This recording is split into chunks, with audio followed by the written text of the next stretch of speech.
Sawadee Kap. Hello and welcome to Daily Wisdom, Walking the Path with the Buddha. Today we're going to be doing Breathing Mindfulness Meditation to help you on this path to enlightenment. This enlightened mental state that Gotama Buddha taught guides the mind to being peaceful, calm, serene, and content with joy permanently.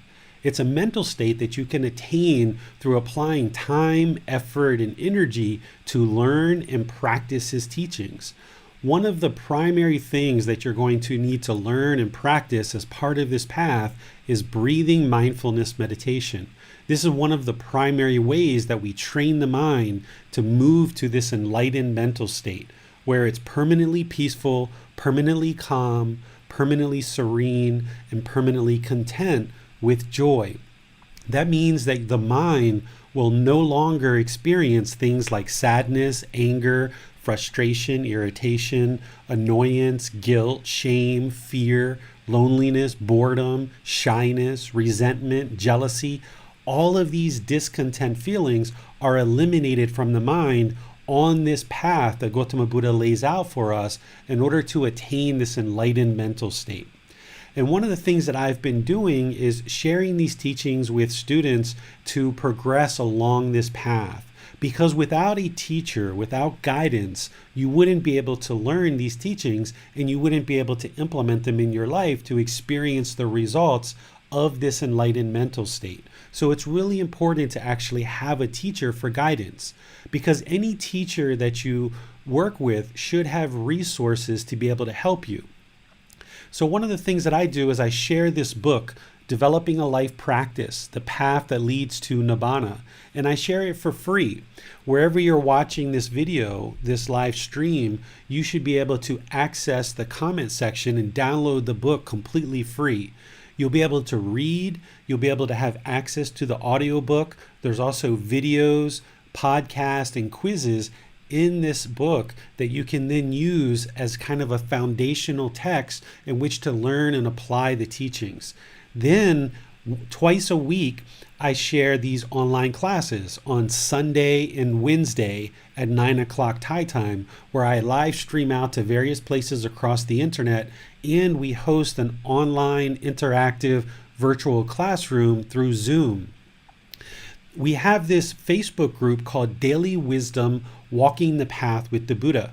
And if you're watching this live stream anywhere else besides there, and YouTube or Zoom, I really suggest that you now click the link to come into Daily Wisdom, Walking the Path with the Buddha. Because watching this live stream through that, you'll be able to actually ask questions during our live session today as I share with you breathing mindfulness meditation and help you to learn this. By clicking on that link, you'll be able to join the group pretty much instantly. And then we have a moderator named Max who will be able to see your questions that you submit in comments and be able to ask those during the various times of the class where we pause for questions. Because that's a very important thing, that you get your questions answered. Rather than just broadcasting, I like to keep these sessions very interactive so that you're able to get your questions answered based on the content that I'm sharing and also some other things that you've learned in your life. So if this is your first time joining us, I'd like to really welcome you to our group learning program. And I would like to even further welcome you into Daily Wisdom, Walking the Path with the Buddha, where you can join and get access to a whole host of various resources to help you on this path. So today, which is Wednesday, we're actually going to be studying breathing mindfulness meditation. Because every Wednesday we either do breathing mindfulness meditation or loving kindness meditation or Buddhist chanting. On Sundays, we take a chapter from this book, Developing a Life Practice, The Path That Leads to Nibbana, and we dive into that chapter and we explore that on Sunday. So right now we're on chapter 7, which is the 5 precepts. And this Sunday coming up, we'll be on chapter 8, which is transforming the 3 poisons, greed, hatred, and delusion.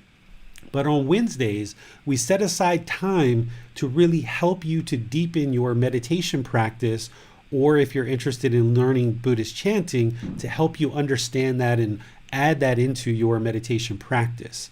So that's what we're going to be doing today, now that it's a Wednesday. Rather than just teach you meditation, what I would like to start out with, because I have a feeling there's going to be a lot of new people joining us today, what I would like to start out with is helping you understand why we're actually meditating. Because the entire world is starting to learn more and more how important meditation is. And in order to actually start meditating, it's important for the mind to understand why. Why are we meditating? Well, of course, a lot of people understand that the mind has sadness and anger, frustration, all of these kind of discontent feelings, and meditation is helping to eliminate those. But how is it doing that? What is the actual goals of meditation? What are we trying to accomplish? Why we actually are meditating? So what I'm going to do is share with you here at the beginning of our time together the 3 universal truths and the 4 noble truths. These are the foundational teachings that are needed in order to understand this path to enlightenment that Gotama Buddha shared. Without the understanding of these core teachings, a practitioner would be in the dark about how to progress on this path.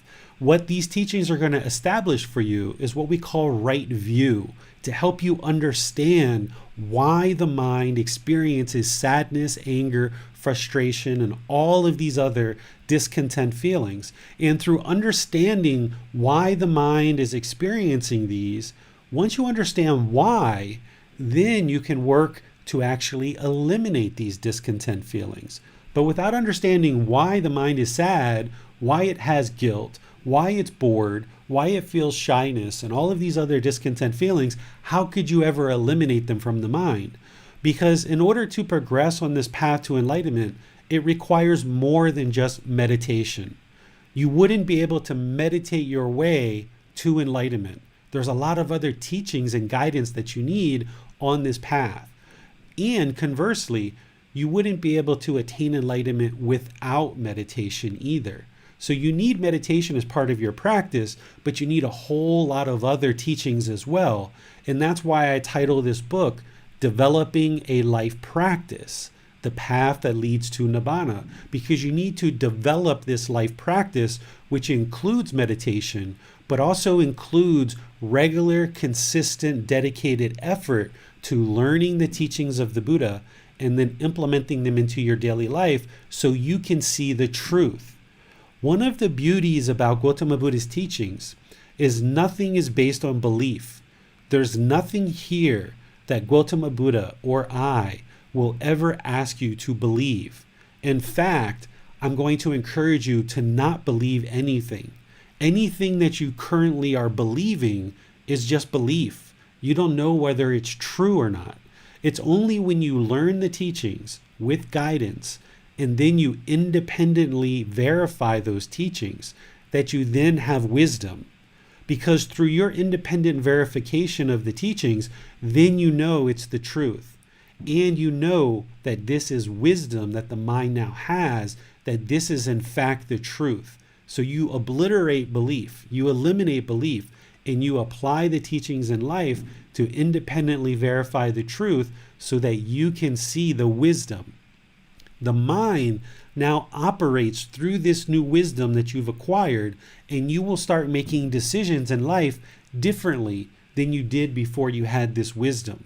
So this path to enlightenment is about learning and practicing teachings, but you need to independently verify these teachings in order to gain the wisdom that these teachings are in fact truth. And that's why the first teachings that we start with are called the 3 universal truths and the 4 noble truths, because Gotama Buddha knew they were truth, and I know they're truth. But that doesn't help you. Well, it helps you in terms of your teacher understands the teachings and has the wisdom to do so. But in order for you to move to this enlightened mind, you need to independently verify that the teachings that I share with you today are in fact truth. Because when you do that, then you have wisdom. And this newfound wisdom will improve the way that the mind functions. So as we progress in our talk here today, I'm not going to ask you to believe anything. In fact, I'm going to ask you to think about what I'm saying, to reflect on what I'm saying. And there's some different times that I'm actually going to be pausing during our talk today and asking you to reflect on what it is that I'm sharing. And if you have a question, you can type that into the comment section of Facebook or YouTube or our Zoom virtual classroom. And our moderator, Max, will ask that question during our during our talk today. If you're in the Zoom classroom, you can click the electronically raising your hand and you can ask your question live or any follow-up questions as well. So once again, I would just like to thank you for joining us. I really appreciate that you've taken the time and effort to learn Gotama Buddha's teachings and start implementing them into your life. Because the more of us that learn and practice these teachings on a daily basis, the world just becomes a better and better and better place. We don't improve the condition of the world by changing everyone else.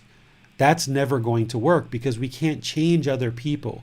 The only way that the world gets better is by us focusing on our own mind and training our own mind. So by you being here today, it's actually going to help to improve the condition of your mind, which benefits you. It's going to help all the people around you, your friends, your family, your colleagues, everybody that's around your life, your coworkers, your neighbors. And through that, it's also going to benefit all of humanity, and the world will slowly become a better and better place. So thank you for being here, and thank you to Max for volunteering his time to be our moderator today and all of our other sessions that we have on Sunday and Wednesday. So with all of that said, let's move into the content of today's class. What we're going to be talking about is starting off with the 3 universal truths. And remember, there is no belief here. Don't believe anything that I say. Learn what I am sharing with you and then reflect on that until you understand it's the truth so that then you have wisdom. Here, the first universal truth is called impermanence. The universal truth of impermanence is helping you to understand that everything is constantly changing. There is no permanent fixed state. Whether it's a material object or possessions, relationships, thoughts, ideas, states of mind, everything in the world is constantly changing. All of our thoughts that we have in the mind are thoughts that are conditioned on other things. And as those thoughts arise, they will cease to exist. You will have certain thoughts about doing things, but they're impermanent. They don't stay. You've had certain relationships in your life that are impermanent. They're not permanent. Your hair is constantly growing. Your clothes are constantly changing. Your body's constantly changing. You've had different jobs in your life. You've had different salaries and different incomes. Everything that's going on in your life and around us is constantly changing. The only thing that's steady or fixed or constant is the mental state of enlightenment itself and the universal truths which are part of the natural laws of existence. So these teachings that Gotama Buddha shared over 2,500 years ago, he taught about the natural laws of existence. Those are the same natural laws of existence that exist today because those haven't changed. And that's why his teachings from 2,500 years ago are just as applicable then as they are now. So we can learn and study and experience the results of this enlightened mind because he taught about the natural laws of existence. His teachings are timeless. But everything else besides the natural laws of existence in this mental state of enlightenment are always constantly changing. You have to get a new toothbrush all the time. Your teeth are constantly changing. Your relationships are constantly changing. Where you sleep, where you live, your jobs, your relationships, everything's constantly changing. So this is the universal truth of impermanence. But don't believe it. Don't believe it. You need to see its truth yourself. So one of the ways to determine that this is truth is to try to disprove the Buddha. So if you can find just one thing that's permanent, then you've disproven the Buddha. And if you've disproved the Buddha, that means the Buddha's teachings are not real. They're not correct. So the way to confirm whether this is true or not is to try to disprove the Buddha. So look through your life. What has been permanent in your life? Again, are you wearing the same clothes that you've always worn? Does your hair stay the same length? Do your teeth stay the same, or have you had different teeth come and go? Do you get cavities, right? Does the quality of your hair change? Does your jobs constantly change? Do you have relationships that have started and ended and you're no longer in those relationships? You have new friends, you have new jobs, your jobs and your salary constantly changing. If you reflect on this, what you're going to come to is impermanence is indeed a universal truth. And then you'll have this wisdom. If you're not seeing this now, it's okay. But what you need to do is you need to walk around for however many days it takes and try to find something that's permanent. And what you're going to find is nothing's permanent because this is a universal truth. So this is the first universal truth that it's important for you to understand. And we're going to build on this as we go through our talk today, reaching to meditation. So this is a foundational teaching to help you get to the point where you understand why the mind is experiencing sadness, anger, frustration, and all of these discontent feelings, and why we're actually doing meditation. So impermanence is a foundational teaching to understand. The second universal truth is called discontentedness. In the Pali Canon, which is the original source of what we have from Gotama Buddha's teachings, the word that's used here is dukkha. That's the Pali word, which is no longer a spoken language today. A lot of people will translate this to mean suffering. They teach that the Buddha taught that there's suffering in the world. Well, true, there is suffering in the world, but that's not an accurate translation of this word dukkha. And a lot of people in the world who are learning and practicing Gotama Buddha's teachings are really struggling on this path to enlightenment because they're not understanding this key foundational teaching of what the Buddha was talking about when he was talking about dukkha. He wasn't talking about suffering. He was talking about a discontent mind, or discontented, or discontentedness. And I'm going to explain this in detail for you and then circle back and help you understand why suffering isn't the appropriate word. And if you've been learning and practicing Gotama Buddha's teachings with the word suffering, I think you'll find that this word that I'm sharing will help bring your mind to a better understanding of what Gotama Buddha was actually teaching. When Gotama Buddha explained dukkha, he explained three feelings that are dukkha. He explained painful feelings, pleasant feelings, and feelings that are neither painful nor pleasant. These are the three feelings that he was describing. And I've added some meaning here that painful feelings are things like sadness, depression, anger, hatred, ill will, guilt, shame, fear, anxiety, stress. These are all painful feelings.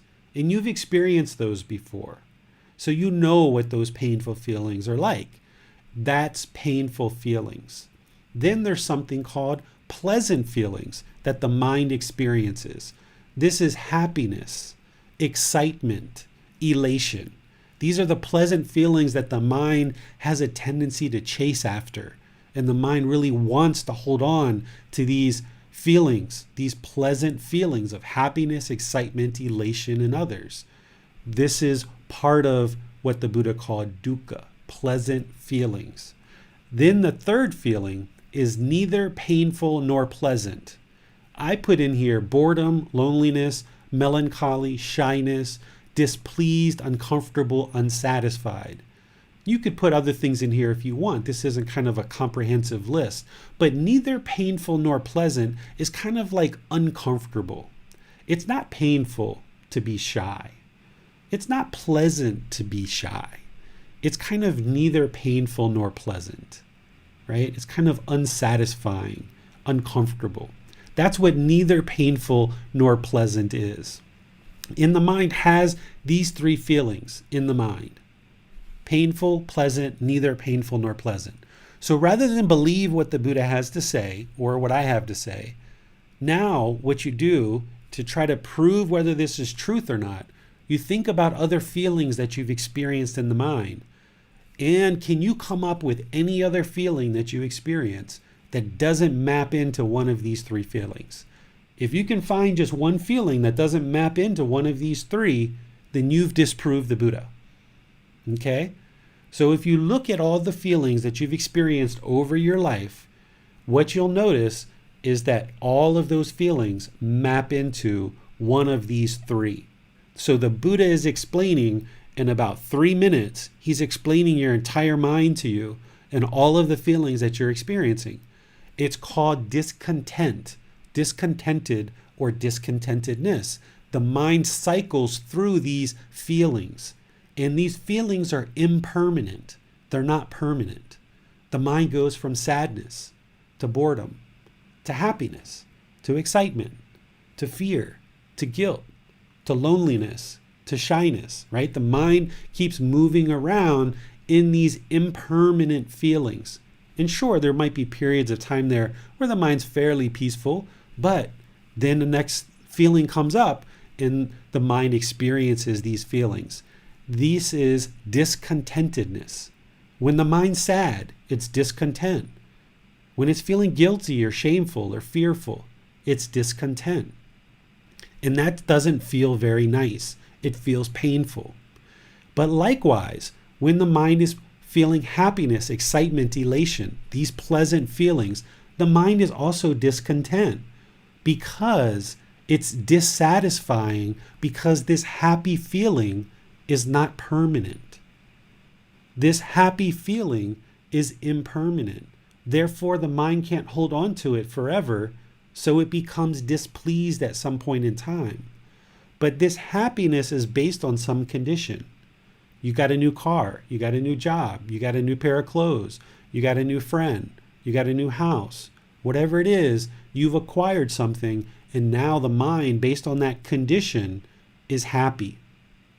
But that happiness doesn't last because it's impermanent. So now the mind moves to some other feeling, right? And that's discontentedness. When the mind is so happy, so excited, so elated, it's uncalm, it's unpeaceful. Sometimes it's inattentive, it's unaware of itself. And when it's so happy, you can trip, you can fall, you can say things that you didn't mean. And then next thing you know, the mind's back to being guilty, shameful, or fearful, or sad. So this happy feeling that a lot of people in the world are chasing, it's actually kind of setting you up to fail. Because if you're chasing happiness and you think the goal in life is to be happy, well, you just keep chasing that happiness, and every time you get it, it's temporary. And next thing you know, it's gone, and you don't know why your mind's sad again. But a lot of people in the world are saying, just be happy, just be happy, just be happy. And there's kind of this picture of happiness that is laid out for us. It might be material wealth, it might be certain possessions, it might be having kids or having a partner, having a certain size of a house, having a certain job. And you feel like if I just get that, the mind will be happy. And it is. It's happy for a temporary period of time, but then that condition is impermanent. It's temporary. So now the mind moves to sadness, anger, frustration, or something else. So if you've been chasing happiness, the reason why you haven't been able to attain permanent happiness is because happiness isn't permanent. It doesn't last permanently. So likewise, in the pleasant feelings, the mind is discontent, discontented, or discontentedness. And then if the mind's bored, lonely, shy, displeased, uncomfortable, this is neither painful nor pleasant. This is discontentedness as well, because the mind is unsatisfied. It's uncomfortable. Okay? These are the three feelings of a discontent mind. Painful, pleasant, neither painful nor pleasant. Well, if you've been using the word suffering to relate to Gotama Buddha's teachings, to me, suffering explains painful feelings quite well. Sadness, yeah, suffering. Depression, anger, ill will, guilt, shame, fear, yeah, that's suffering. But when you're happy or excited or elated, would you consider that you are suffering? Would you describe that as suffering? I don't think so. Or when your mind is neither painful nor pleasant, like shy, would you say that you were suffering when you were shy? Probably not. So if we use this word suffering, then we're only describing 1/3, 33% of what the Buddha was actually teaching. So we're missing another 66% of what the Buddha was teaching. And that's a big amount of missing of his teachings. So we shouldn't use this word suffering any longer to refer to what Gotama Buddha was teaching as this second universal truth. We should be using this word discontent, discontented, or discontentedness, because this describes the three feelings that Gotama Buddha was teaching. Because what you're going to hear as part of these teachings is the goal is to eliminate these discontent feelings in the mind, this temporary, impermanent discontent feelings, so that as the mind is trained to enlightenment, it gains this permanent mental state where the mind is peaceful, calm, serene, and content with joy. That's permanent.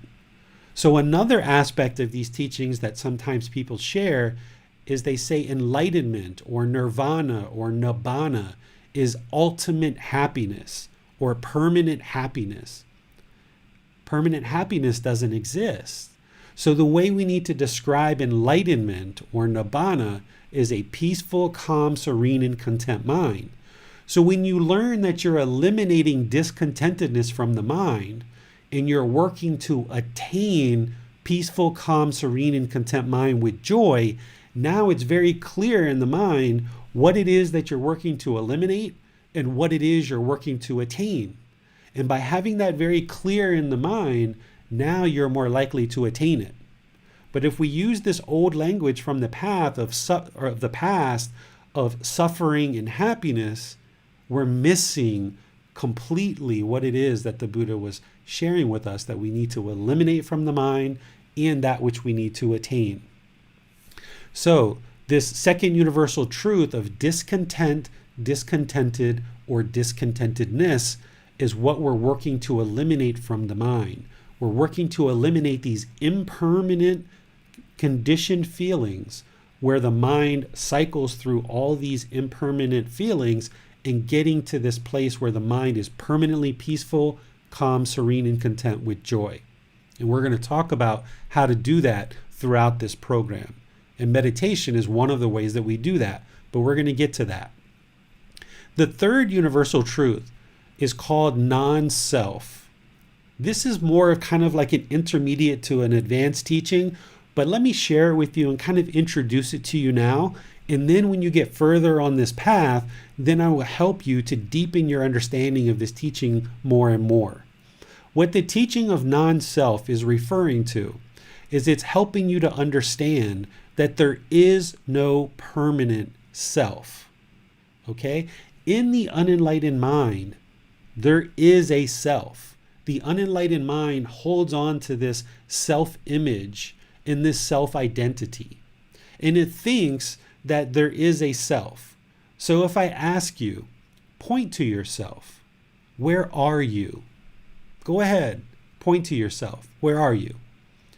You're probably going to take your finger and point here, or here, or here. But that's not yourself, because that's just a shirt, or that's just skin, or that's just bones. You keep ripping that stuff out. You get to organs and you get to fluid. So where are you? Right? This you, this I, it only exists in the mind. The self only exists in the unenlightened mind. And it has this self-identity and this self-image. And because of that self-image in the mind, the unenlightened mind can oftentimes become very selfish. And we protect the self, much like an animal. When animals are in the wild, they become very fearful. They're very afraid. They have to look out. They have to protect. And they have to defend themselves or they're going to die. And because we are in this human world and we have this unenlightened mind holding on to this self, when people say things that we disagree with in the unenlightened mind, we become very protective. We protect the self because we disagree with what they say, so we get very hostile like an animal. Or if somebody wants something that we have, we may not be interested to share, and we become very selfish, much like an animal. But being in the human world, we can let go of this self. We don't need to hold on to this concept of a self in the mind because it's causing you trouble. It's sabotaging your relationships. This is my son, my car, my house, my wife. And if all this stuff is yours, mine, now we try to control it and we put our expectations on it. And then when it gets damaged or they do what we don't agree with, then we become angry and frustrated. So this self that's in the mind causes all kinds of problems and it sabotages a lot of our relationships because we're trying to protect this self and we become very selfish.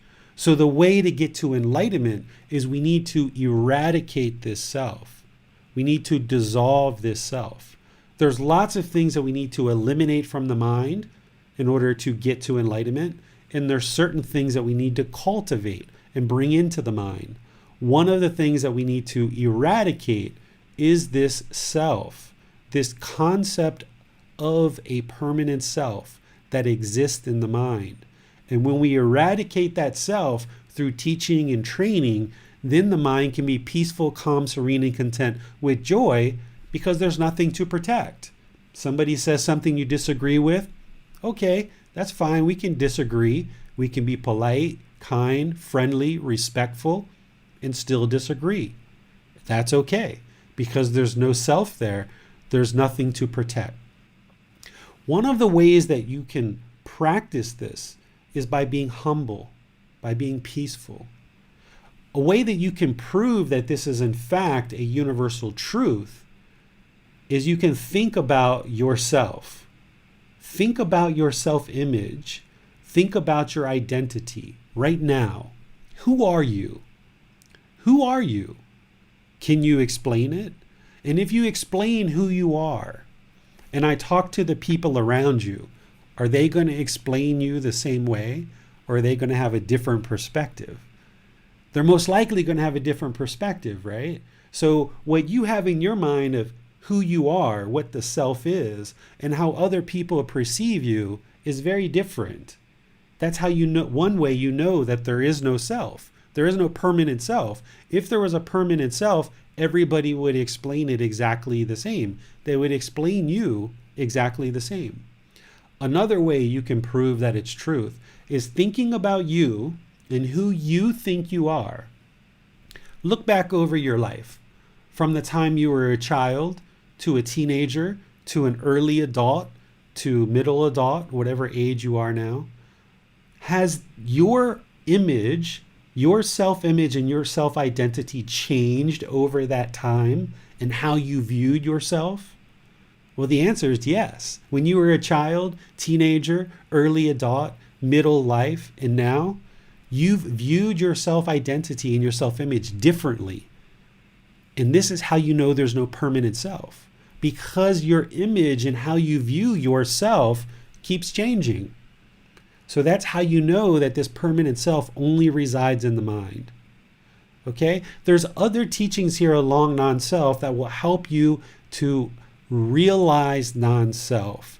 Realizing non-self is to dissolve the self out of the mind and eradicate this permanent self that exists in the unenlightened mind so that you can realize non-self and eradicate this from the mind. And in doing so, as you learn and progress on this path, then you will see that the mind will reside more peaceful, calm, serene, and content with joy, because you're not always looking out for the next person who disagrees with you and being fearful and protecting this self, much like an animal does in the forest.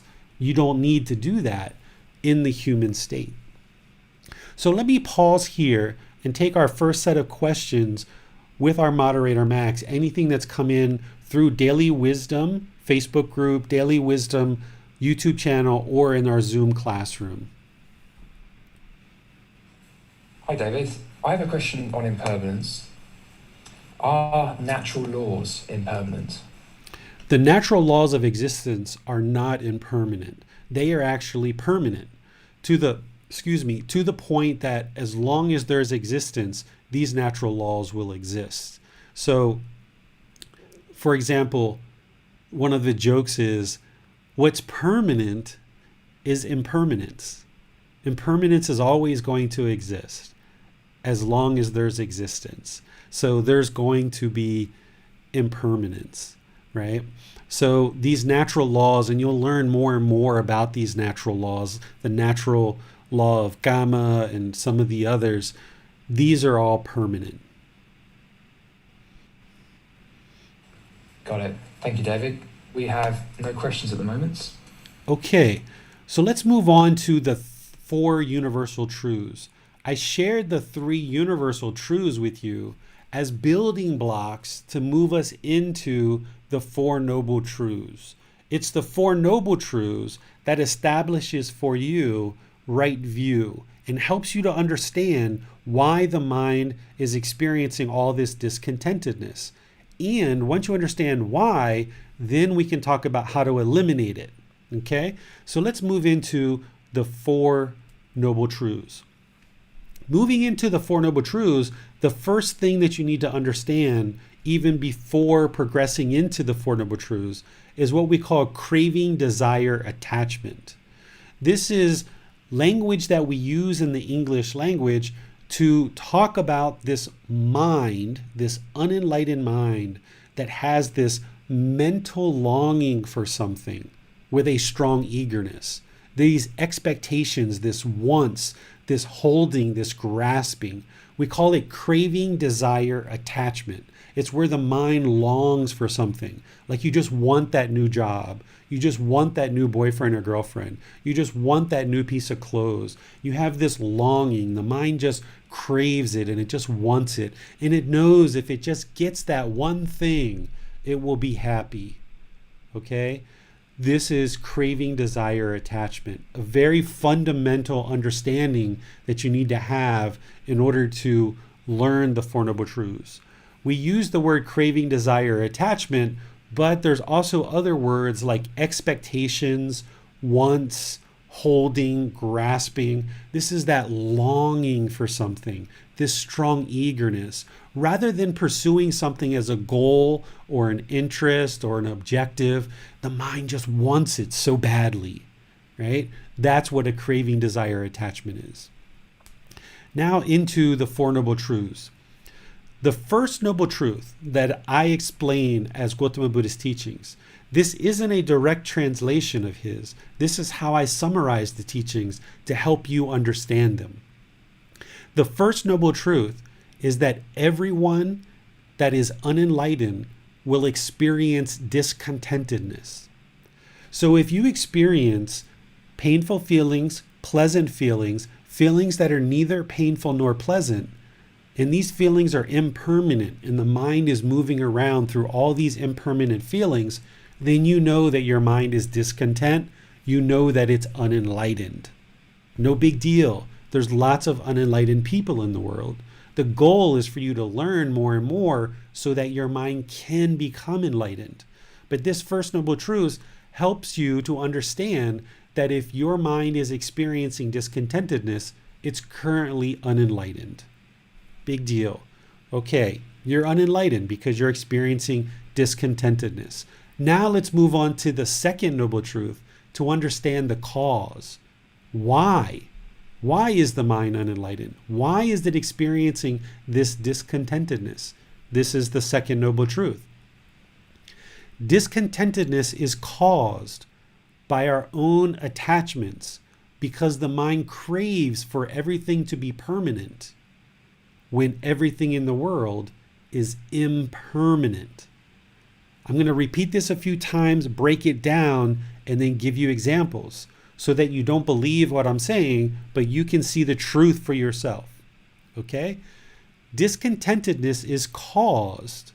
So painful feelings, pleasant feelings, and feelings that are neither painful nor pleasant is caused by our own attachments, this mental longing and strong eagerness, because the mind craves, it wants things, it has this mental longing and strong eagerness for everything to be permanent. The unenlightened mind wants things to be permanent when everything in the world is impermanent. Let me give you an example. I know you can relate to this. You had a boyfriend or a girlfriend at one time. That person, you became close to them. At the beginning of the relationship, everything was so wonderful because you guys talked, you spent time together, you went to the park, you went and had a coffee, you went to the movies. Your only interest was to get to know each other. That was it. You just met this person. You don't know them at all. And your mind was very peaceful, very content, because it was a new relationship. But then, as the relationship continued, the mind started latching on. It started having all these pleasant feelings. It started to really enjoy all this time together. And now the mind have this attachment, this mental longing with a strong eagerness. And the more the mind craved with this mental longing and strong eagerness, the relationship kind of got smothered and sabotaged. And then you broke up. Somebody got angry, got frustrated, got irritated, and you separated.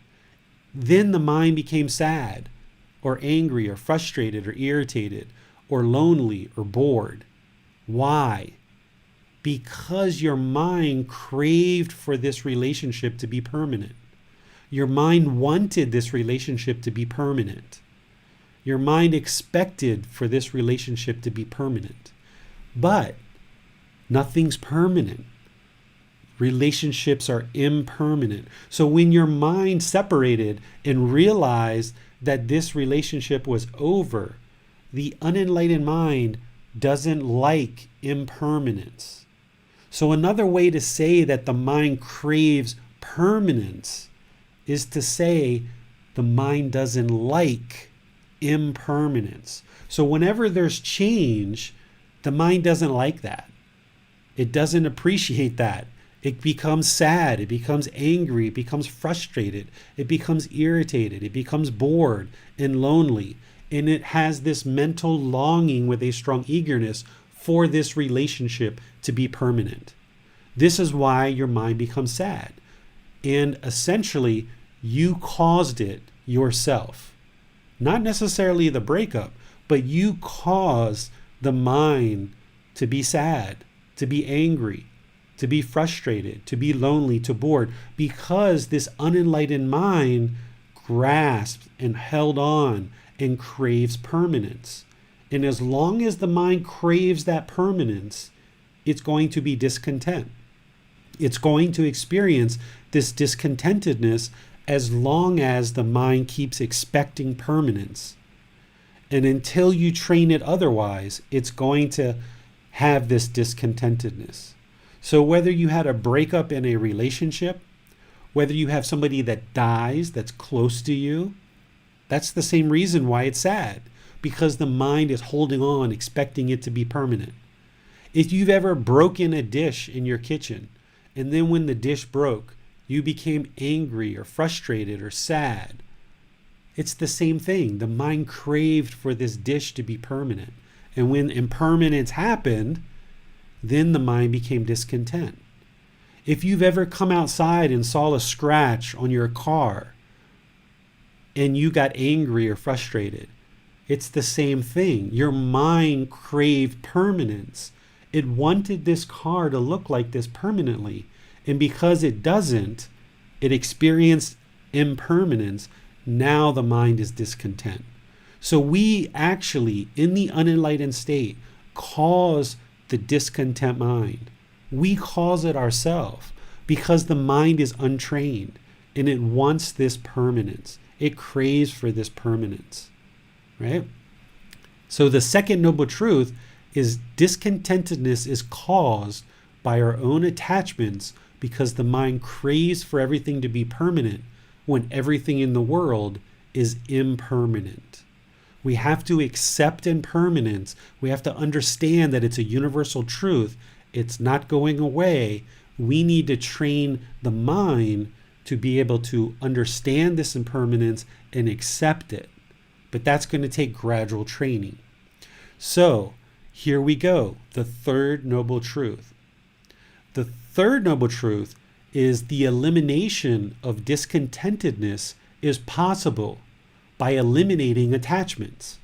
So if we eliminate this mental longing with a strong eagerness where the mind craves permanence, if we eliminate that, then we eliminate the discontentedness. And once again, you know this is true because that boyfriend or girlfriend that separated from you, when you were first separated, the mind was sad or angry or bored or lonely, but eventually you got to the point where you just let it go. And you said, you know what? Okay, let them go. If they want to go be with somebody else or they don't want to be with me, okay, so be it.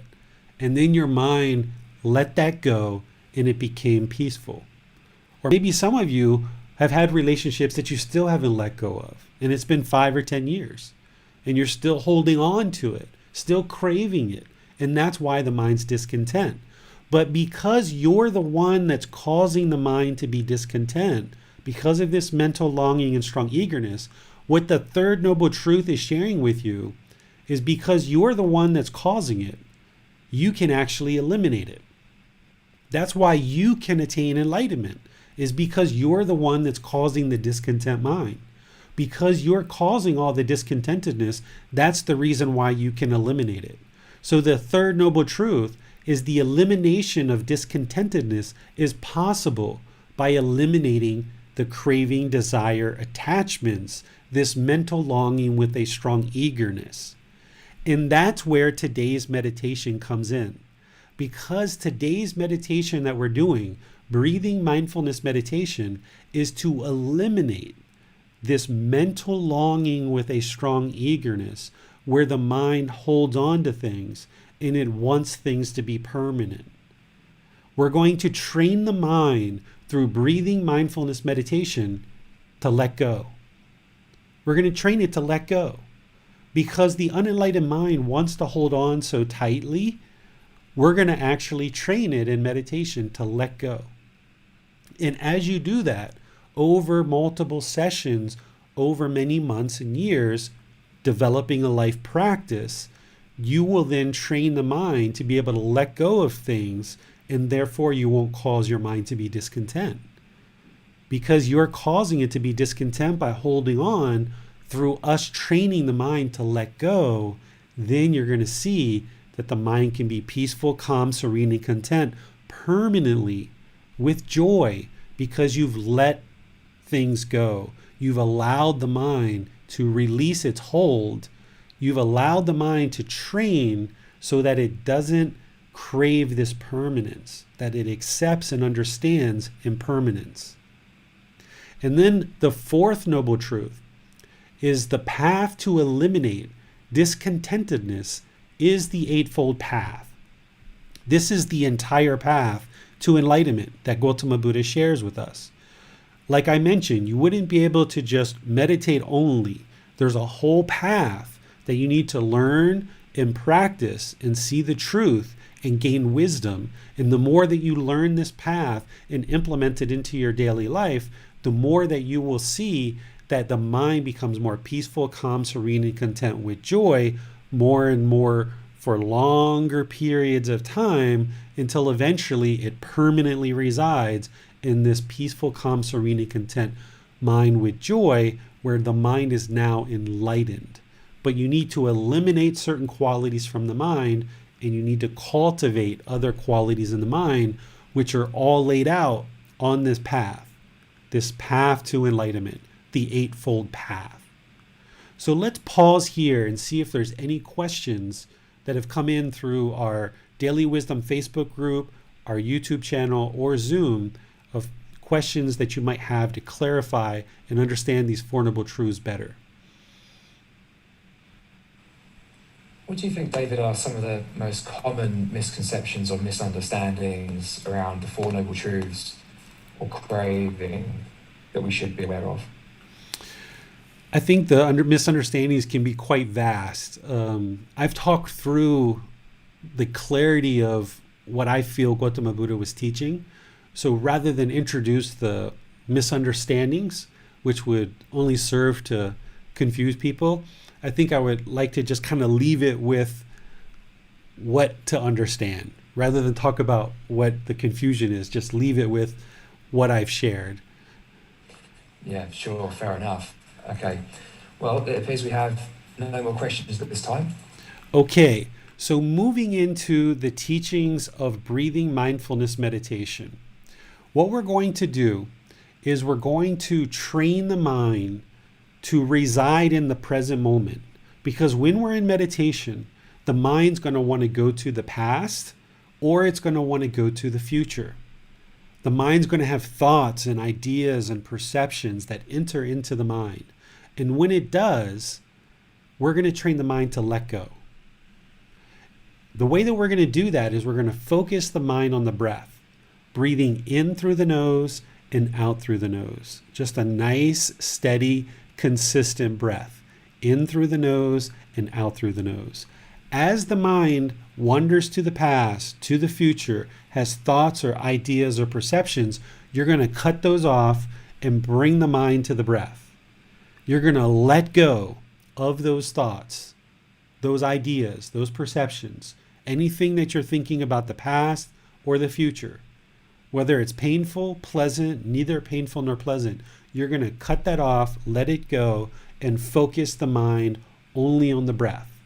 Because when the mind is in the present moment, the mind can be peaceful, calm, serene, and content with joy. If the mind's worried about the past, if it's dwelling in the past, then it can't be peaceful, calm, serene, and content with joy. It's going to be discontent. If the mind is longing for the future, with anticipation, with anxiety, with fear or worries, it can't be content. It's going to be discontent. If there's all these thoughts and ideas and perceptions bombarding the mind, it's going to be discontent. So as we focus on the breath and meditation, we're developing concentration and focus, singleness of mind, single-mindedness. We're training the mind to let go. We're not training the mind to eliminate thoughts, because as long as you're alive, you're always going to have thoughts. You need to have thoughts. That's part of what allows you to conduct your daily life. But the problem with the unenlightened mind is it holds on to these thoughts. And then that thought just bothers you and bothers you and bothers you. And the mind becomes more and more discontent because it's holding on to this thought. So what we're doing in the training of the mind through meditation is we're letting it go. We're letting it go. As the thought comes, we're not evaluating the thought. We're not judging the thought. We're not trying to figure out where it came from. Nothing like that. We're just letting it go. Just very simple. As soon as you observe the mind's gone to the past, cut it off, let it go. Focus on the breath. As soon as you figure out, even if it's 3 minutes, 5 minutes, 10 minutes, oh my goodness, my mind's all the way in the future. I'm supposed to be meditating. What happened? Don't feel guilty. Don't feel shameful. That's what the unenlightened mind does. It's going to take you on a journey.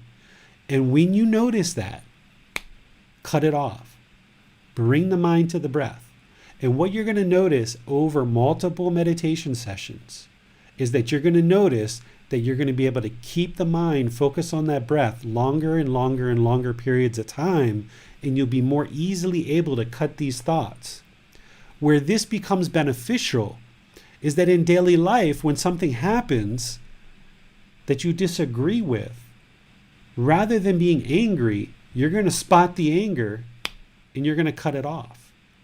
Rather than be frustrated, you're going to cut it off. Rather than be bored and lonely, you're going to cut it off. Because you train your mind over many weeks and months to know that by you training the mind this way, you're going to see the truth for yourself. That over many days and months, you're going to be able to easily let these things go, and the mind is going to then come into the present moment, being peaceful, calm, serene, and content with joy. But you've got to see this truth for yourself. So today, we're going to do meditation together. But the goal is that you do this regularly over the course of your life. In the morning, midday, evening. These are the 3 times that the Buddha did it. 3 times a day, morning, midday, and evening. Now you might not be able to do that right off the bat. If you are, go for it.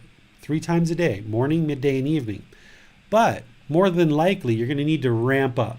So maybe start with just once a day, like in the morning, or the middle of the day, or the evening. And do that for a period of weeks and see the truth for yourself that this meditation is indeed helping you. Then add in another one. So if you start off with the morning, add in the evening. Now do that for several weeks. And now you see the benefits. You're accumulating all these benefits. The mind's coming into the present moment. You're going to notice that your anger goes down to frustration, goes to irritation, goes to annoyance. Eventually, the same things are going to happen that used to happen in the past, and you don't feel any anger, no frustration, not even annoyed, not even the simplest little dislike. The mind is peaceful. And this is how you see the truth, that the mind is moving to this enlightened mental state, because things that used to bother the mind in the past are no longer affecting the mind in the same way, because you're training it to understand impermanence. You're training it to understand discontentedness. You're training it to let go. You recognize that you are causing all this discontentedness, and this is the reason why you can train the mind to eliminate it, because you're the one that's causing it. So I'm going to help you guys get into meditation, and then I'm going to give you a little bit of guidance during the meditation. Help you get rooted into your meditation. We'll do meditation for a period of time, and then we'll finish and have questions at the end. Now, what you're going to notice when I meditate is I don't use a timer. There's no need to use a timer. If you're timing your meditation, then the mind's probably going to sit there and wonder, is it 30 minutes yet? Is it 30 minutes yet? Is it 30 minutes yet? So it's got this longing with a strong eagerness. That's what we're trying to eliminate from the mind. So when you meditate on your own, don't even set an alarm. Just meditate. When you're done, you're done. The other thing that can happen if you set an alarm is you can be deep in meditation, getting all kinds of benefit, and then beep, beep, beep, beep. If I would have just not set that alarm, I could have got so much more benefit. So don't even set an alarm. And I'm not going to use one today, and I don't use any. I never use an alarm. If you ask me right now, how long did I meditate for this morning? I have no idea. I have no idea, because I don't time it. I don't even look at the time, because it's irrelevant. The goal is to get the results of meditation. The amount of time doesn't matter, because over the course of your life, you're going to have to meditate a whole lot in order to get to this enlightened mental state. So if you meditate 5 minutes today, 30 minutes tomorrow, 45 minutes another day, 20 minutes another day, what does it matter? It's impermanent. Your meditation is impermanent. You're not going to have this permanent fixed time to meditate all the time, right? So just don't even keep track of the time. Just meditate and look for the benefits of the meditation. So typically when you're first learning to meditate, you start off in the seated position. But there are 4 different positions that we're going to go into when we get into chapter 11, which is another 4 weeks from now. When we get into chapter 11, we'll go through these 4 positions and I'll teach them to you. But for today, I suggest that you either sit on the floor with something under your butt to push up your butt and kind of relax your hips and your knees. Or if you sit in a chair, that's fine too. Just place your feet flat on the floor or cross leg or whatever. Your lower body needs to be comfortable. Remember, everything's impermanent. So when I teach you meditation, I'm going to give you lots of different options. There's not just one way to do meditation. Everybody's body is a little bit different. So I need to teach you lots of different options, and you find the one that's comfortable for you. Because the body needs to be comfortable during meditation. If the body is experiencing pain, then all the mind's going to experience is pain, pain, pain, pain. So how can you train it if all it experiences is pain? So if at any point you feel any pain, just adjust your body and get to the point where it's comfortable. The body is the employee.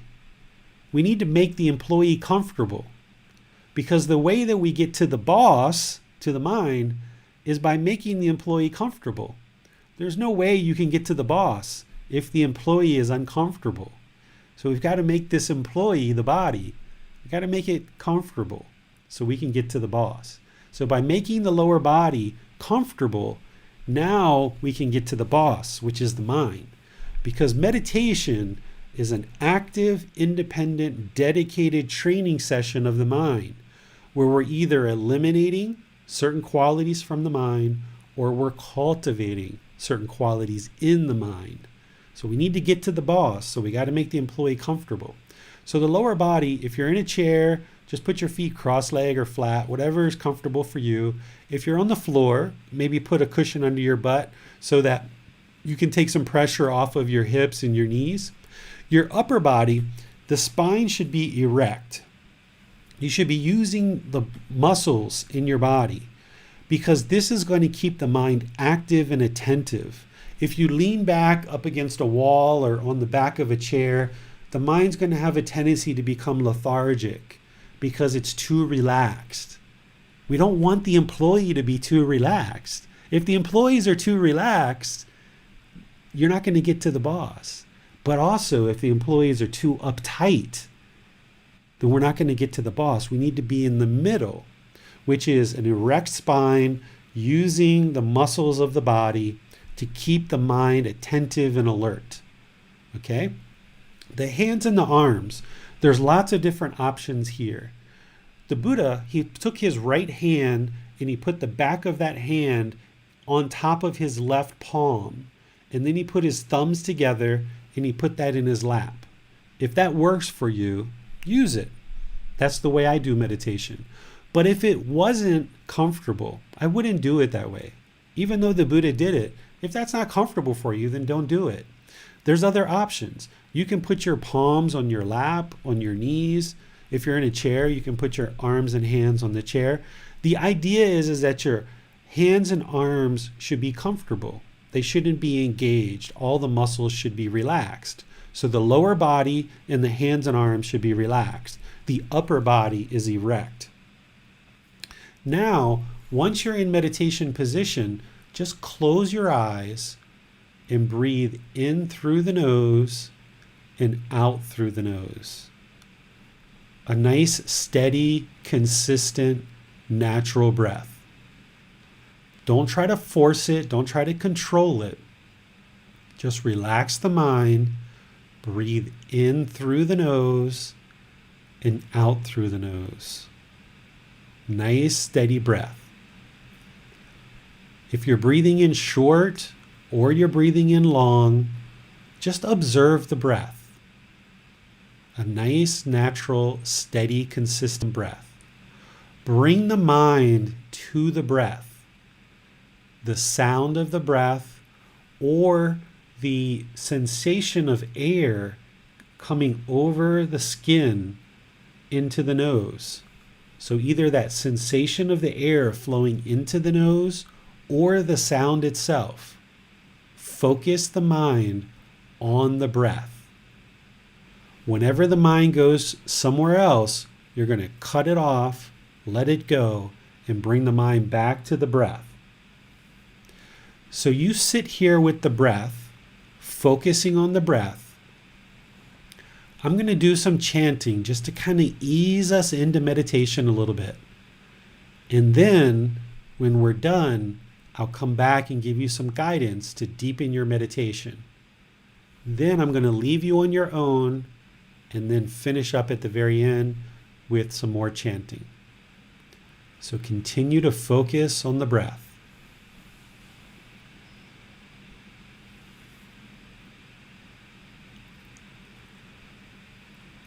อะระหังสัมมาสัมพุทโธภะคะวา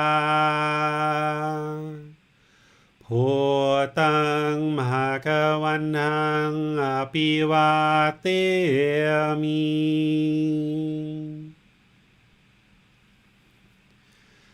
สวากขาโตภะคะวะตาธัมโมธัมมังนามาสามิ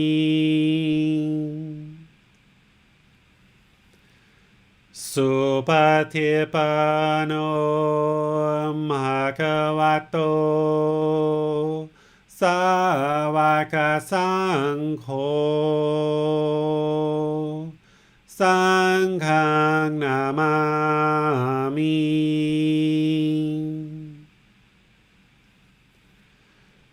นับโมตัสสะภะคะวะโตอะระหะโตสัมมาสัมพุทธัสสะนับโมตัสสะภะคะวะโตอะระหะโตสัมมาสัมพุทธัสสะนับโมตัสสะภะคะวะโตอะระหะโตสัมมาสัมพุทธัสสะอิติปิโสภะคะวะอะระหังสัมมาสัมพุทโธวิจาจารณังสัมพุโนสัคขะโตโรกาวิตุอนุเตโรภูริสาตามาสติสัตตาตาวามนุสนังพุทโธภะคะวาติ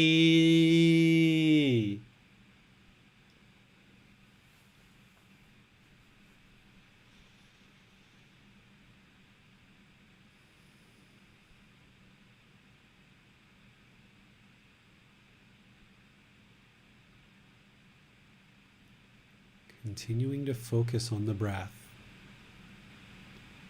breathing in and out through the nose.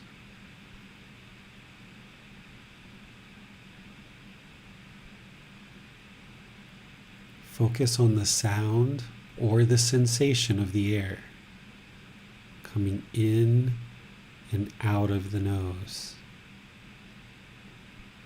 The breath is the present moment.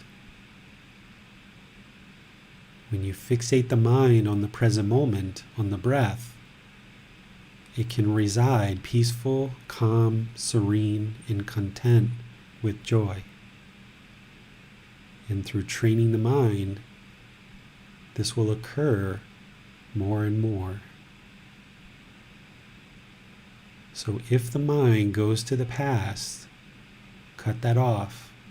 Let it go. Bring the mind to the breath. If the mind goes into the future, let that go. Cut it off. Bring the mind to the present moment, to the breath. As any thoughts or ideas or perceptions enter the mind, let that go. Cut it off. Bring the mind to the breath, to the present moment.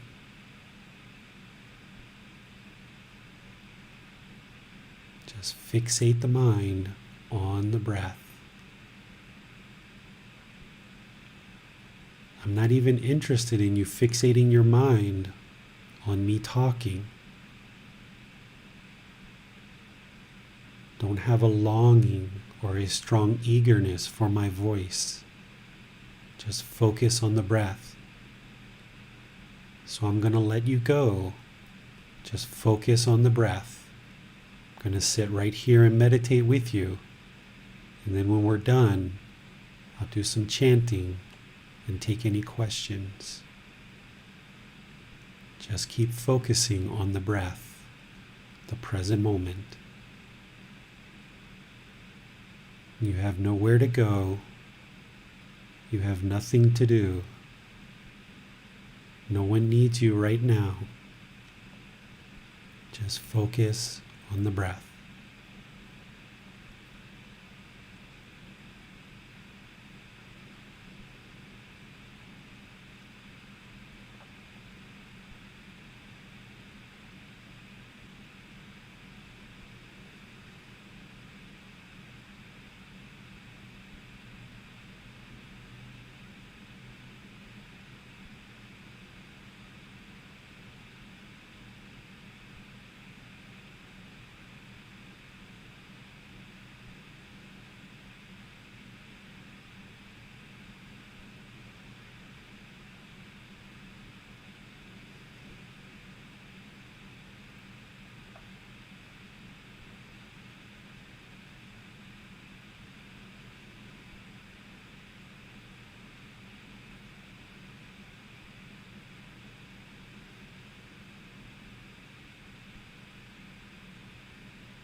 อะระหังสัมมาสัมพุทโธมหะกวาพุทธังมหะกวันนังอภิวาเทมิ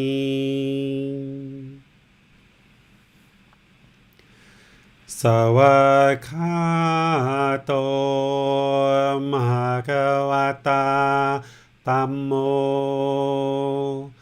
ตามังนามาสามิ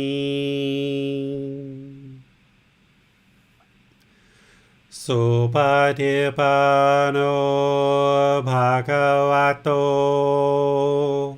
สาวกสังโฆสังฆังนามามิ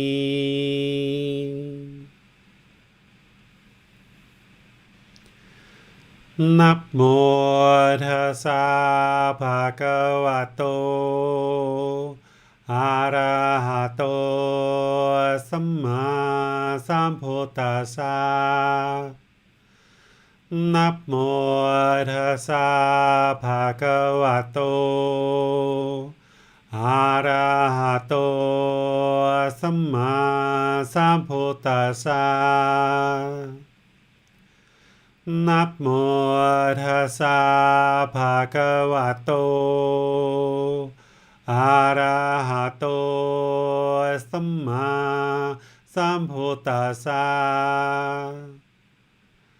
อิติปิโสมหะกวาอะระหังสัมมาสัมพุทโธวิจาจารณังสัมพุโนสัคขะโตโรกาวิตุอนุเตโรภูริสาตามาสติสัตตาตาวามานุสนังพุทโธภควาติ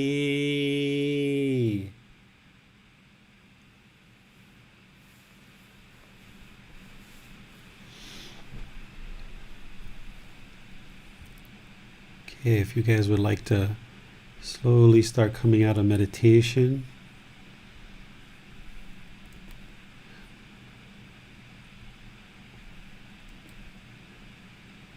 Just kind of bring your mind back to right here, right now.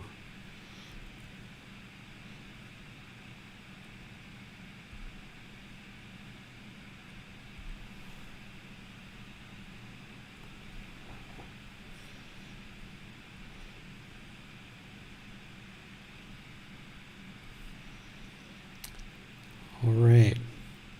So let's talk about how this went for you guys. Any questions about what you experienced, what the meditation was like? Anything about the three universal truths, the Four Noble Truths, or any of the breathing mindfulness meditation? We have a question from Amina. Often during morning meditation, the mind becomes distracted about my to-do list for the day ahead. Then after becoming mindful, I return to focusing on the breath. Curious if there are any guidance for avoiding thinking about what I have to do for the day during meditation. Keep cutting those thoughts, keep letting them go, bring the mind back to the breath. Just need to do more and more and more meditation, Amina. The training of the mind, it takes quite a while. Gotama Buddha himself took 6 years, but really kind of 4 years by himself. So you've been at this for a little bit over a year now, and it's going to take some time. So just keep working at it, keep training. You should notice that the mind becomes better and better at staying in the present moment. And if your mind wanders for 3 minutes, 5 minutes, 10 minutes, you should notice this time getting shorter and shorter, and the amount of time that your mind can focus on the breath getting longer and longer. And that's going to happen gradually over time. And then, of course, in daily life, be sure that you're always working with singleness of mind, trying to keep the mind focused in the present moment. Because you got to take those benefits from the meditation and move it into daily life. So don't try to do multitasking, or in a certain conversation or a certain situation, don't be thinking 3, 4, 5, 10 steps ahead about what you need to be doing. Just keep the mind focused on the present moment. And it's going to probably feel odd at first, because the unenlightened mind is kind of used to planning out its day, planning out the week, planning out the month.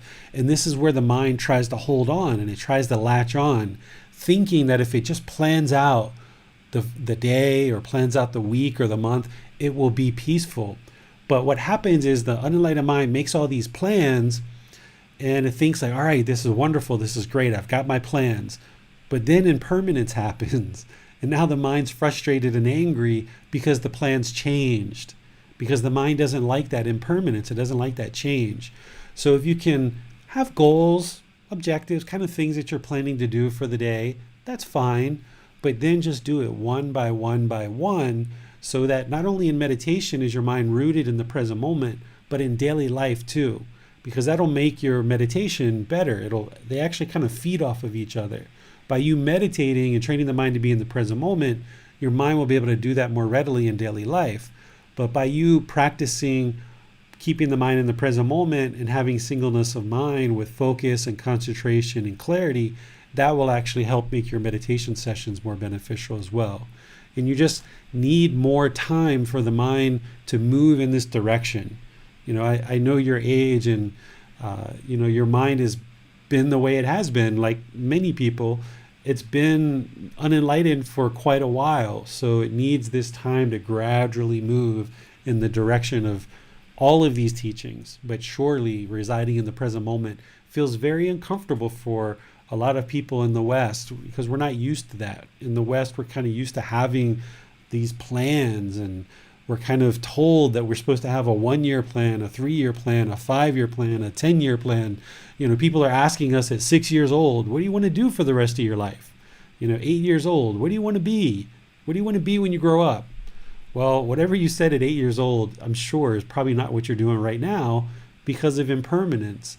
So we've been trained, and our mind has been conditioned in our culture to think so far ahead.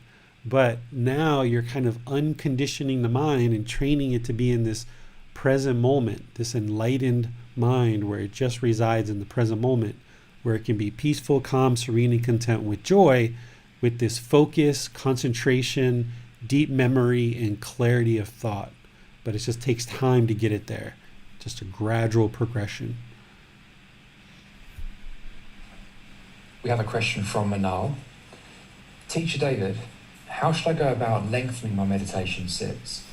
Without conditioning my mind to believe longer sits are necessary, I would like to cultivate a comfort to actually be able to sit longer for deeper meditation.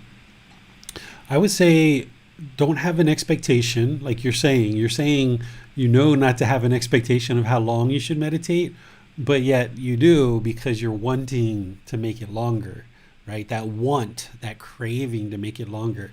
Just sit, do your meditation, or if you end up doing the other positions that I teach in 4 weeks, just do your meditation, and when it's done, it's done.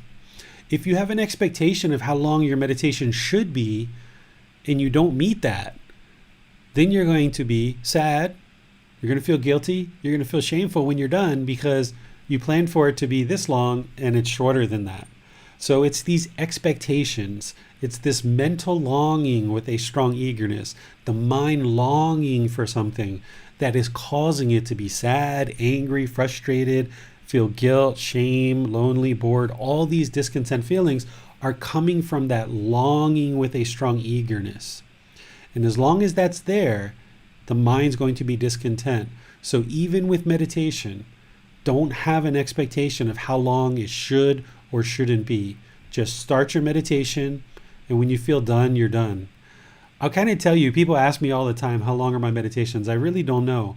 But I'll tell you what I typically do is I just sit And whenever my legs or my feet or my knees start feeling too much pain, I just stop. Truthfully, that's what I do. When it's just like, all right, I can't, my body needs to rest, I just stop. So if that's 20 minutes, then it's 20 minutes, but I wouldn't even know that because I don't check the time. Or if it's 45 minutes or an hour, then I wouldn't know it.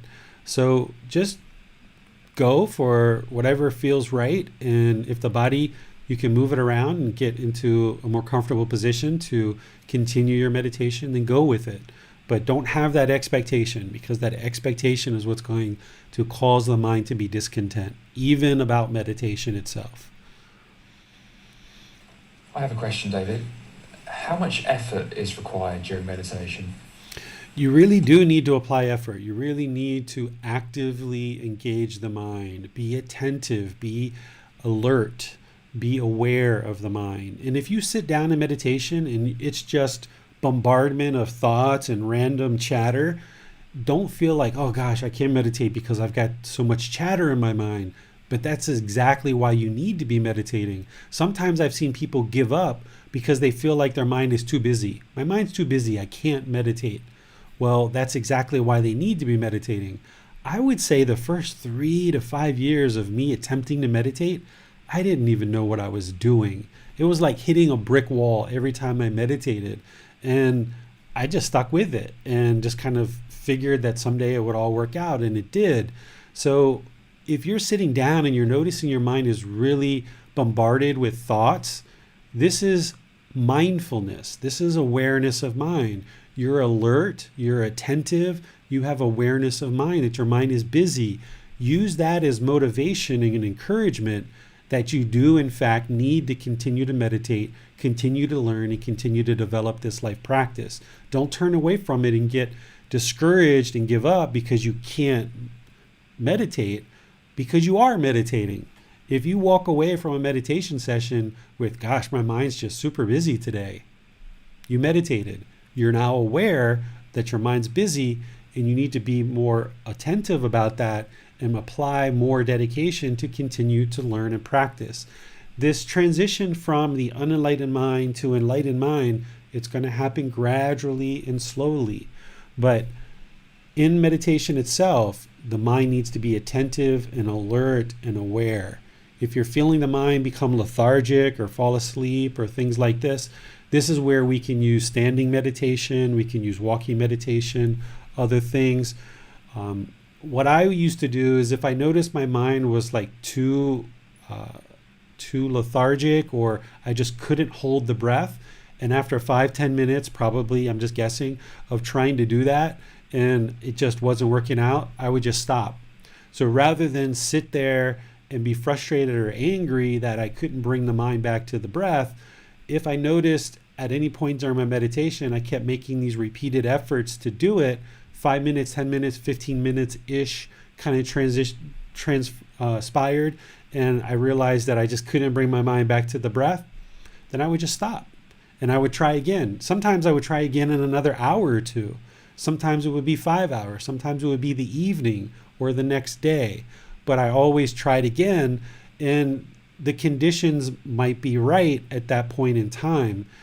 Now, with that said, you don't want to just go 2 minutes and then, okay, my mind's too busy, I'm done, I'm out of here. You want to give it a real good effort of bringing that mind to the breath, and realize that every meditation session is going to be different. Why? Because of impermanence, right?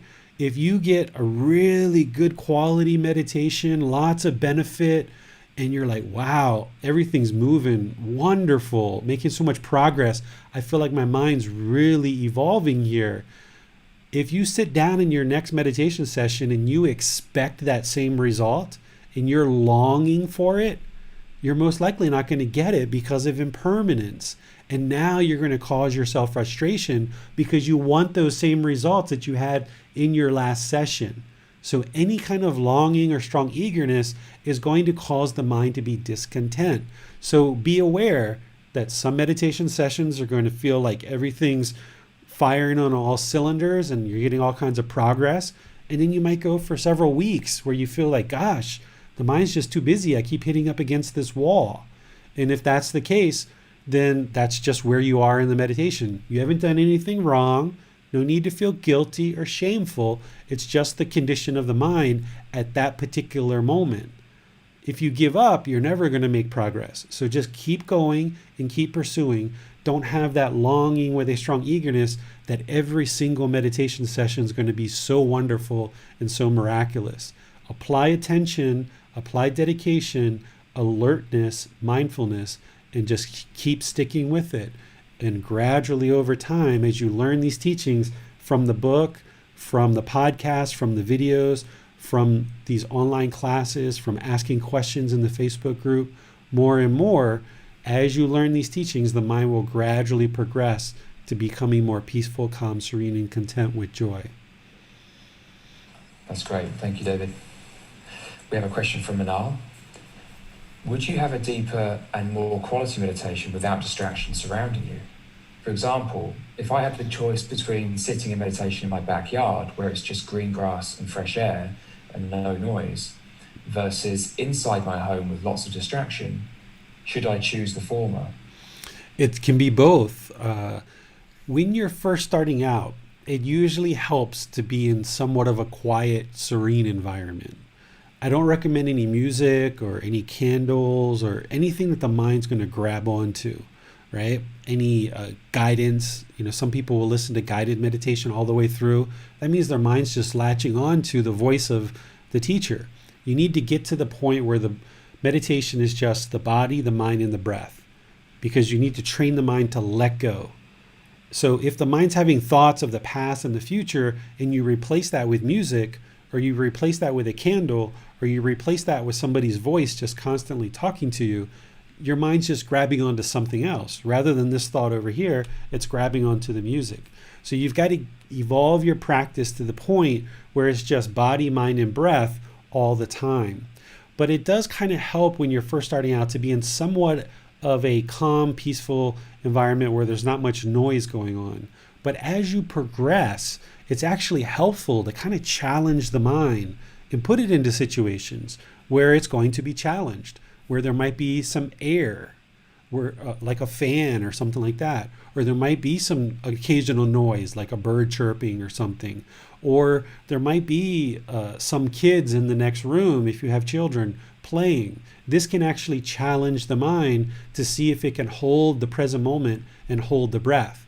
Because if you do all this training in perfect conditions, then when the mind is in imperfect conditions, it loses its peacefulness. So it's good to start out training it kind of in somewhat of a petri dish, kind of a serene environment, but then feel comfortable to move the mind around. Go to a park, go to a temple, go to a friend's house, go to a different room in your house. Try different locations. Once you kind of get a really good practice firmly rooted in one particular place, the mind's going to want to grab onto this. If you always meditate in your bedroom or somewhere else, your mind's going to like that. It's going to want that. And if you do that for a month or two, it's okay to get your practice established. But then move to other location. And the first couple of times, your mind's not going to like it. You're not going to get as good of quality meditation as you did where you were before, because your mind's now rooted in that old location. So your mind's going to want to retreat and go back to that old location because it craves permanence. But you've got to push the mind forward and put it into new environments and new situations. And this is how you challenge the mind. There's no sense in training it all the time and just stay in a training environment all the time. By moving it into real life scenario where you're in a park or you're in a place where there is activity, that's going to challenge the mind more and put this training to the test a little bit. And that's where your mind's going to be tested in daily life when you're out and about at work, or you're walking down the street, or you're in conversations with friends and family. Your mind's going to be challenged and tested. So you might as well challenge it and test it on your own in meditation and in other environments, rather than waiting for it to wind up in these situations where you have less ability to kind of control the variables. So I say meditate in all these different places. First, get your practice really well established, either in one room or one location. And then as you're feeling stable and you're feeling the mind becoming more and more peaceful, move it out into other environments. Sure, you're going to have maybe 80% of your practice maybe is always in your room or wherever you've chosen to do your meditation, but you should still step out and challenge the mind to meditate in different places. Even like here, meditating with all of us in a group setting can be a bit of a challenge for some people. Or this can become comfortable and people want to do this all the time and you don't want to meditate by yourself. So you've got to move the mind into different locations, never letting it to really fully grasp and hold on to any one particular thing, because that's what causes the discontentedness. What are some ways we know that we might be making progress with our meditation? If you're noticing that the mind is becoming more still, more quiet, and it's being able to focus on this breath for longer and longer periods of time, that's how you know the mind's making progress. But when you see that, you don't want to feel prideful. You don't want to feel arrogant, right? You don't want the ego to kick in because you haven't probably started working on extinguishing those things. But where you feel any pride or arrogance or ego or boastfulness, just cut that off. There's no reason to go out and tell everybody, oh, I'm meditating now, I'm doing this, I'm doing that, right? Being very prideful, arrogant, or egotistical. This is an independent practice, an independent journey where you are pursuing this for your own benefits. And of course, it's going to benefit other people. But you should notice that the mind has these longer and longer periods of time. And when it does, that's good. But once again, you're not always going to have this straight line trajectory to enlightenment. You're going to take, 10 steps forward, 2 or 3 back. 10 steps forward, 2 or 3 back. 10 steps forward, 2 or 3 back. The ego is going to always want to convince you that you're more enlightened than you really are. It's always going to tell you you're more enlightened than you already are because the ego wants to hold on. The ego doesn't want to let go. It's going to try to convince you you're closer to enlightenment than you really are because the ego doesn't want to move out. You're kind of evicting it. You're like, okay, you've got your eviction notice. You got to get out of here. The ego's like, no, I'm not going anywhere. I'm staying right here. Who are you to kick me out, right? So as you meditate and you feel this progress happening, the ego is going to want to convince you that, oh, look at you. You're so wonderful. You're so great. And you want to do just the opposite and recognize that's the ego and say, you're out of here, buddy. I'm done with you. You're just getting me into trouble. Thanks, David. That's extremely helpful. And we have a question from Jabran. He says, at times, breathing causes uncomfortable feelings in my stomach. What should I do?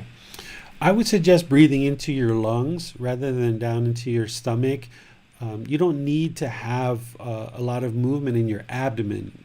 Some people meditate that way, but if that's causing you pain, you can breathe into your lungs, and that will be a nice, more consistent breath rather than down into your abdomen.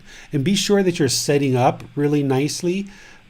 Put some cushions under your rear and get your rear up and kind of elongate your spine, because if you kind of collapse all of this, it can kind of put pressure on the internal organs. So you want to get the spine nice and erect, get some cushions under your rear, and really prop yourself up.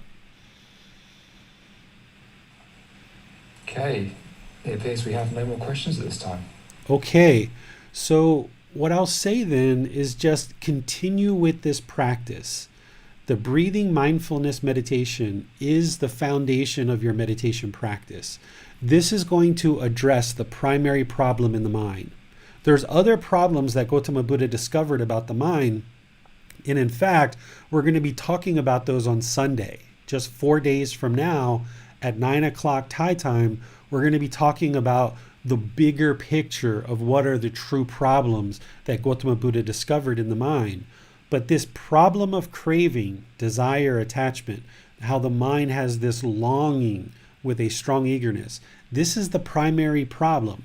So that's what's causing discontentedness in the mind. So it's this breathing mindfulness meditation, which is the primary training to eradicate the discontentedness of the mind. But as you heard in that fourth noble truth, there's an entire path. It's not just breathing mindfulness meditation. It's an entire path of learning and applying the teachings to bring the mind to this enlightened mental state. But the breathing mindfulness meditation is one of the foundational practices that you need in order to move the mind closer and closer to enlightenment, because you need to knock down that mental longing with a strong eagerness so the mind doesn't hold on. So you should be doing this daily, either morning, midday, or evening, maybe all three or just two. Whatever it is, you need to build up your practice to be doing this more and more often during your day.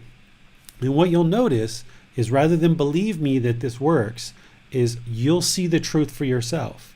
Even today, if all you noticed was that your mind was really busy, what you noticed is that you're now developing mindfulness, awareness of mind. And that's good, because that's part of the path. In order to purify the mind and train the mind, you need to have awareness of mind. So today when you meditated, if all you experienced was a lot of chatter, then at least you're building awareness of mind. But if at any point in your meditation today, whether you experienced 10 seconds or 5 seconds or even 1 second of complete and utter peacefulness, where the mind was just peaceful, calm, serene, and content with joy, even if it was just for 1 second, let that be the truth to show you that you can train the mind to get to that mental state. And now, even if you just got 1 second, the goal is to expand that for wider and wider periods of time during your meditation, and then also outside of meditation. So if you just got even 1 second of peaceful, calm, serene, and content with joy today, then that's the truth to show you that you can actually move the mind in this direction. And it's possible. That's almost like temporary enlightenment, right? But what we're doing is we're training the mind to move to this permanent mental state where it always resides, peaceful, calm, serene, and content with joy. And it's only going to do that with your dedicated learning to learn all the teachings, apply those in your daily life to include meditation. So keep learning, keep practicing, and make this part of your daily life where you're practicing breathing mindfulness meditation. On Sunday, we're going to be discussing transforming the 3 poisons: greed, hatred, and delusion. This is chapter 8 in the book, Developing a Life Practice, the Path That Leads to Nibbana. So if you haven't read that chapter yet, you can either read before or after class, or before and after class. There's also an audiobook that's free that you can use that as well. On Sunday, I'm going to be discussing that in the same location on Zoom and live streaming to all the various places that we live stream to. Once we talk on Sunday, again, you'll have lots of chances to ask questions. So anything that you've been reading or thinking about, reflecting on, you can ask those during class, or if anything comes up during the week, you can post that into Facebook or reach out to me personally. Next Wednesday, we're going to be learning loving kindness meditation, because loving kindness meditation actually solves one of the other major problems in the mind, which we'll be discussing on Sunday. So enjoy your meditation practice. Thank you for being here. Thank you for choosing to make Gotama Buddha's teachings an important part of your life. Through learning and practicing these teachings, you're going to improve the condition of your mind and the condition of your life. You're going to be making better and better decisions to improve all areas of your life. And by doing that, not only will you benefit, but all the people around you will benefit, and all of humanity.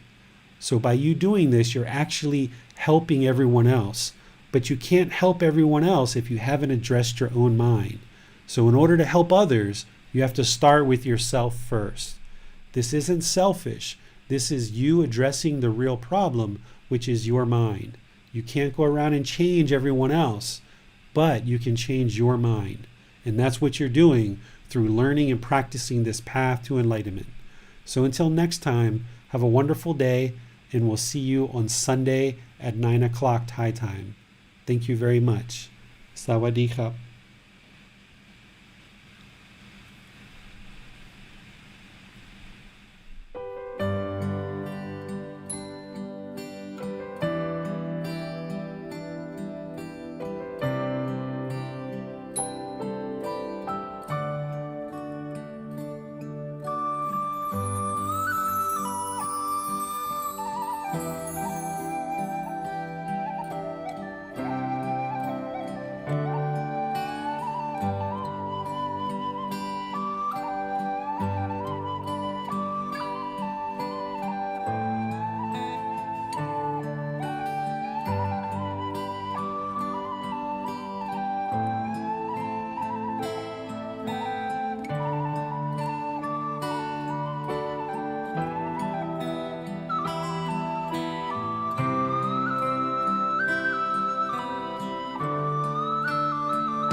Thank you again for watching.